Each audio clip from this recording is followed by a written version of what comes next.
Donc, on avait, lors du dernier cours, répondu quelque part à la question qui revient assez souvent, qui est si Dieu existe, pourquoi il y a autant de mal sur terre, pourquoi il y a autant de guerres, de souffrances, etc.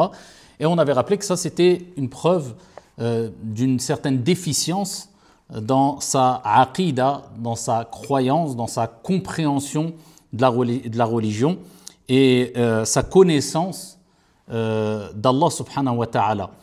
Tout simplement parce que Allah subhanahu wa ta'ala fait les choses avec sagesse et avec perfection. Et on avait rappelé qu'Allah subhanahu wa ta'ala huwa alladhi khalaqa al-khayr wa al-sharr walakin yaf'alu al-khayr wa la yaf'alu al-sharr.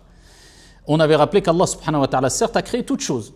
Donc ce qui inclut le fait que Allah azza wa jal a créé le bien mais aussi le mal. Mais on avait rappelé qu'Allah subhanahu wa ta'ala a créé le bien et le mal, mais c'est lui qui fait le bien mais pas le mal. C'est-à-dire qu'on ne peut pas attribuer le mal à Allah subhanahu wa ta'ala.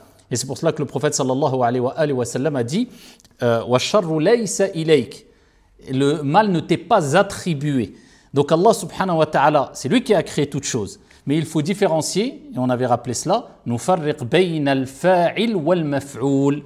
Il y a une distinction à faire entre celui qui a créé le mal et le fait d'attribuer le mal à celui qui a créé le mal, à savoir Allah subhanahu wa ta'ala. Allah a créé le mal et le bien, pourquoi alors? Pour nous éprouver. Et c'est pour cela qu'Allah azza wa jal dit dans le Coran وَنَبْلُوكُمْ بِالشَّرِّ وَالْخَيْرِ fitna. Nous allons vous éprouver par le mal et le bien, à titre de tentation. Et d'ailleurs, on avait rappelé que le mal n'était pas un mal absolu, puisque derrière chaque mal se trouve un bien, puisque Allah subhanahu wa ta'ala crée toute chose avec sagesse et pas pour rien. Et on peut donner plusieurs exemples, on avait déjà donné plusieurs exemples. Par exemple, le fait qu'une personne, il lui arrive un accident, c'est un mal. Mais derrière ce mal peut se cacher un grand bien. Il va peut-être relativiser les problèmes qu'il avait dans la vie, il va peut-être se repentir, il va peut-être être plus prudent la prochaine fois, ce qui va lui éviter un accident mortel, etc.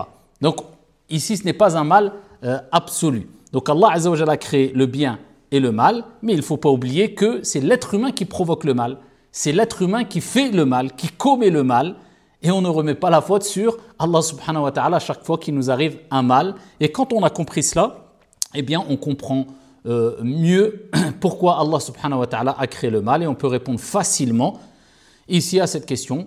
Eh bien si Allah existe, certes Allah subhanahu wa ta'ala existe, pourquoi a-t-il créé le mal?